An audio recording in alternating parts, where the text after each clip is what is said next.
Manchester United and Arsenal were tied 0-0 in the second half. Erik ten Hag looked at the bench and called on Anthony Prime 2008 to join the game. His expression was simply terrifying. Anthony came on. No smiles, no goals, no assists. That's right, there's no such thing as Anthony Prime. He's Anthony 007, 0 goals, 0 assists, and 7 completed 360-degree spins. Anthony, playing for Manchester United, has fewer goals than a defender. What was once a promising career has become the subject of jokes. Joking aside, it's genuinely sad to see what has become of Anthony's career. Until the end of the 2021-22 season, he was a star at Ajax, playing brilliantly. In the summer of 2022, Manchester United began generating some buzz as they looked to hire a coach who promised to revolutionize and restore the Red Devils' dominance. Based on his success with Ajax, it seemed plausible that Erik ten Hag could make it happen. To revive the glory days at United, ten Hag requested the signing of the most expensive player in Eredivisie history. While players like Matthijs de Ligt and Frenkie de Jong left Ajax for €85 million, Anthony Prime 2008 was sold for €95 million, making him the second most expensive signing in Manchester United's history. Behind only Paul Pogba in 2016. During his time at Ajax, Anthony was named Player of the Month just once in his 2 years at the club. A left-footed, skillful, and tricky right-winger wearing the number 11 jersey, he performed well in the Dutch league and was effective in his matches. Some of his performances were genuinely enjoyable to watch, even generating a certain level of excitement. Because he had a high success rate of completed dribbles, averaging 60.33% successful dribbles over the 3 seasons he played at Ajax. His start at Manchester United wasn't too bad either. He scored in his first 3 games, including a debut goal against Arsenal that excited many fans, a beautiful long-range strike against Manchester City in the next game, and another against Everton. What stood out the most was his tiger celebration, which became a subject of both admiration and jokes. Even in these goals, it was evident he went out of his way to use only his left foot, as his right foot seemed to serve no purpose other than driving cars. Regarding this, coach Erik ten Hag defended Anthony, comparing him to Arjen Robben, who also played as a left-footed winger on the right flank. However, after this promising start, Anthony's performance took a nosedive. In a Europa League match against Sheriff, he decided to perform his infamous 360-degree spin move, which had no impact whatsoever on the game, as the match was still 0-0 at the time. The Brazilian received a wave of criticism, including from legendary English player Paul Scholes, who commented during a BT Sports broadcast, "I don't understand why he did that. Ridiculous, pure showboating. He didn't try to dribble past anyone, didn't create anything, and ended up misplacing the ball. If that's his style of play, he needs to stop it." Anthony didn't take kindly to the criticism and responded on social media, saying, "We are known for our art, and I won't stop doing what brought me to where I am." From that point on, his performances only grew worse, with increasingly futile dribble attempts. It was a mix of unsuccessful plays and ineffective moves down the right flank. The tricks that had worked for Antony in the Eredivisie became predictable in the Premier League. For Manchester United so far, his success rate for completed dribbles across all seasons is just 44%, significantly lower than the over 60% he achieved in the Netherlands. To make matters worse, he scored only 1 more goal against Nottingham Forest before going more than a year without another Premier League goal.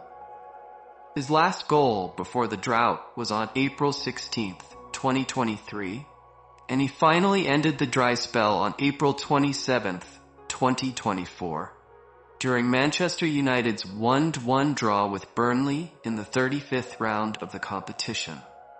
During this period, football legend Pelé, widely regarded as the greatest player in the sport's history, passed away. Knowing he wasn't scoring goals, Antony chose to pay tribute to Pelé during the pre-match lineup instead of dedicating a goal to him, something rare in football tributes. However, after this, Antony's form only worsened. Against Brighton, he attempted to dribble past two defenders, didn't get the foul he wanted, and reacted by causing a heated on-field altercation. In a match against Manchester City, United lost 3-0, and Antony lost his temper again. This time with Jeremy Doku, who managed to outplay him twice. United's overall performance was in decline, and Antony's personal form mirrored that. At one point, he argued with Bruno Fernandes during a match, right in front of the cameras. Coach Erik ten Hag seemingly humiliated Antony on his birthday by subbing him in with just 30 seconds left in a match where the fans were already leaving after a defeat to Fulham. Antony stood on the sidelines, visibly upset, and was even consoled by an opponent. Ten Hag later explained that the decision wasn't about Antony's fitness, but because there were better performing options on the right flank. He added that Antony needed to step up, acknowledging the player's decline since his promising start in the autumn. Off the pitch, Antony's personal life took a turn for the worse. His ex-girlfriend, DJ Gabriella Cavallin, accused him of domestic violence. 2 other women also filed police reports against him. As a result, Antony was cut from the Brazilian national team and suspended for 3 weeks by Manchester United. Antony denied all allegations, and in August 2024, São Paulo police decided not to press charges. However, investigations in England continued. Coach Ten Hag admitted that the accusations heavily impacted Antony's performance. When Antony was reinstated in the squad, his form didn't improve. After a 48-match goal drought, he finally scored against Burnley, celebrating by borrowing a photographer's Sonic plush toy. Despite this brief moment of joy, he remained unpopular among United fans, though rival fans enjoyed mocking his poor performances. Antony's controversial behavior escalated during an FA Cup semi-final against Coventry City, a second-division team. Despite United leading 3-0, Coventry managed to equalize, forcing penalties. Antony, coming off the bench, didn't take a penalty, but United eventually won. During the celebrations, Antony taunted the Coventry players, making a gesture that sparked widespread criticism in the English media. The Manchester Evening News called it ridiculous. And former Coventry striker Clinton Morrison said on Radio 5 Live that Antony should focus on improving his own game, noting that his performances were second division level.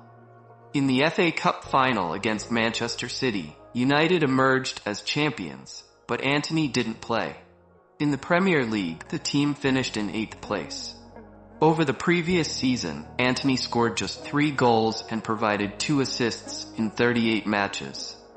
To date, Antony has played 87 matches for Manchester United, scoring 12 goals and assisting 5. These numbers fall far short of expectations for a player who was the second most expensive signing in the club's history, costing €95 million. Today, his market value is around $20 million, a significant loss for the club. Rumors suggest that Flamengo is the most interested club in acquiring him. In the current season, Antony has appeared in just 5 matches with only 1 start. Erik ten Hag has since been sacked, but Antony's fortunes at United show no signs of improvement. Antony's top 5 moments in a United shirt include his tribute to Pelé, the Sonic celebration, his infamous 720-degree spin, and of course the gesture against Coventry, an embodiment of how his tenure has been filled with ups and downs. Whether Antony can reclaim his form and become Antony Prime 2008 again remains uncertain.